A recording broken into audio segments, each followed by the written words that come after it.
फक्त महाराष्ट्राच्या नव्हे तर संपूर्ण जगातील शेतकऱ्यांवर उपकार झालेले आहेत असं हे व्हॅल्युएबल संशोधन। आणि त्यासाठी सर्वात महत्त्वाचं कौतुक करायचं तर आहे नांदुऱ्याचं करायचं। अर्थाने आदर्श पुरस्काराची सुरुवात एक खऱ्या अर्थाने आदर्श मानावा अशा व्यक्तीला देऊन त्यांनी केलेली आहे। त्यामुळे त्यांचे मी अभिनंदन करू इच्छितो की आदर्श पुरस्कार खऱ्या अर्थाने सार्थक झाला आहे।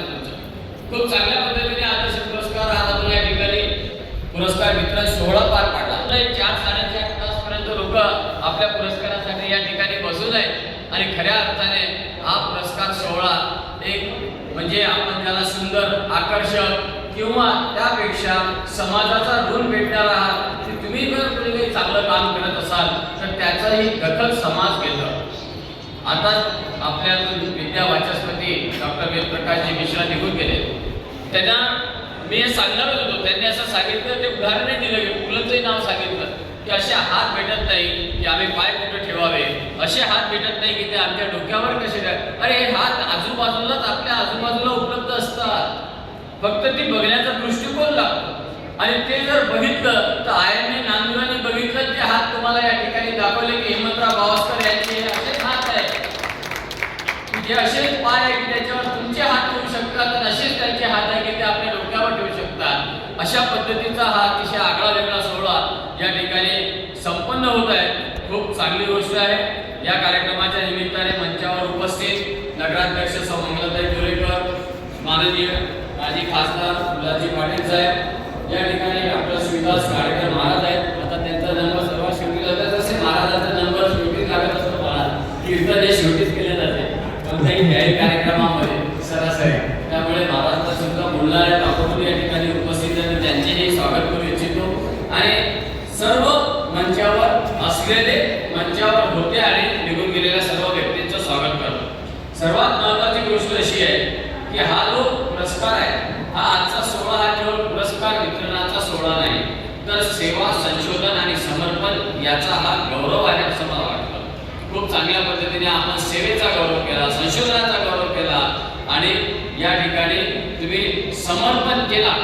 त्यांनी सांगितलं, उदाहरण दिले की याचे कोणत्या कायचे मला माहिती नाही, हे कशाचं होतं काय, हे समर्पणाचं होतं काय। डॉक्टर साहेब समर्पण एवढं छान देतात म्हणजे की त्यामुळे त्यांना त्याचं भान नाही आणि वास्तविक वेळे झाल्याशिवाय काही मिळत नसतं। आणि त्यांच्या संशोधन कार्यामध्ये खूप त्यांनी स्वतःला त्यामध्ये इन्व्हॉल्व करून घेतलं, त्यामुळे ते काही करू शकले।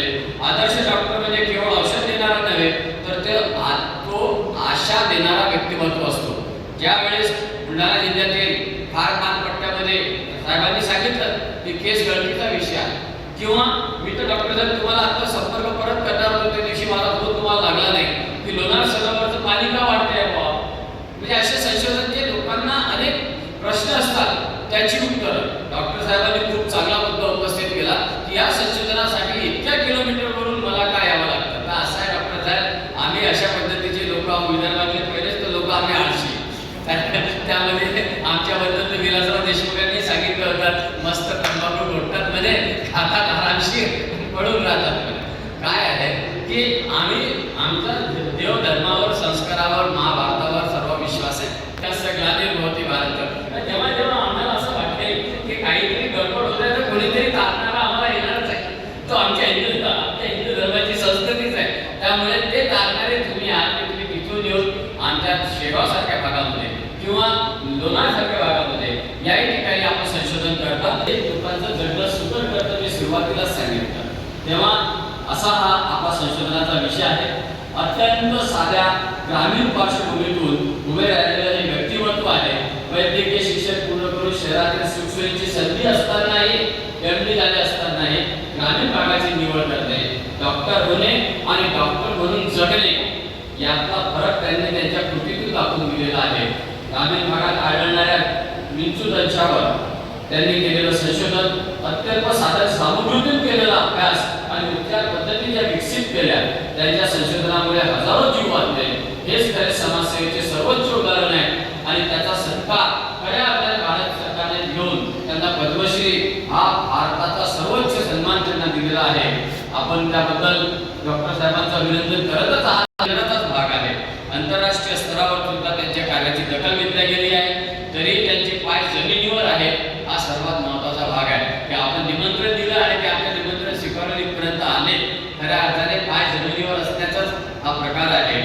कुणाकडे केस करून नव्हे तर माणूस म्हणून पाहण्याची त्यांची जी दृष्टी आहे ती खऱ्या अर्थाने महत्त्वाची आहे. आणि वैद्यकीय व्यवसायात नैतिकतेचे जतन आपण म्हणतात. आता इथे सर्व सांगत होते, आता त्या विषयावर मी पण सपोज जात नाही, प्रॅक्टिसवर जात नाही, कमिशनवर जात नाही, सर्व गोष्टी वेगळ्या होतील. त्यामुळे वैद्यकीय व्यवसायात नैतिकतेचे जतन आजच्या काळात अत्यंत महत्त्वाचे आहे. हे आपल्याला आपल्याकडे पाहून लक्षात येतं. सेवा, संवेदना आणि विज्ञान याचा सुंदर संगम आपल्या या ठिकाणी आढळतो. आदर्श डॉक्टर पुरस्कार हा त्यांच्या कार्याचा गौरव असला तरी तो संपूर्ण वैद्यकीय क्षेत्रासाठी प्रेरणा देणार आहे. तुम्ही दरवर्षी आता पुरस्कार देणार आहे असं मला अध्यक्ष सांगत होते, बाजूला बसून. देणार की नाही मला माहिती नाही, ते सांगत होते की आता आम्ही दरवर्षी देणार आहोत. खऱ्या अर्थाने एक चांगली सुरुवात आजच्या पुरस्काराच्या निमित्ताने आपण केलेली आहे. हा सन्मान म्हणजे समाजाने त्यांच्या सेवेला दिलेला प्रणाम आहे असं मी समजतो खऱ्या अर्थाने. आणि यश म्हणजे फक्त पैसा नव्हे तर लोकांच्या आशीर्वादात मिळणारी खरी श्रीमंती असते. ती खरी श्रीमंती डॉक्टर साहेबांनी कमवली आहे. संशोधनाची वृत्ती, सेवाभाव आणि सामाजिक बांधिलकी जपण्याचं एक आव्हान असतं ते त्यांनी खूप चांगल्या पद्धतीने स्वीकारलं. ग्रामीण भारताला अजूनही संवेदनशील डॉक्टरची गरज आहे, म्हणजे संशोधन करणाऱ्या डॉक्टरची गरज आहे. हे डॉक्टर साहेबांनी आपल्या याच्यातून सांगितलं त्या भाषणातून. यश म्हणजे मी म्हटलं होतं पैसा नव्हे तर असा या सर्व गोष्टीचा संगम आहे. जिथे वेदना असतात तिथे देव भेटतो म्हणतात, जिथे वेदना असतात तिथे देव भेटतो म्हणतात. पण त्या वेदनांवर औषध ठेवणारा डॉक्टरच खरा देव असतो.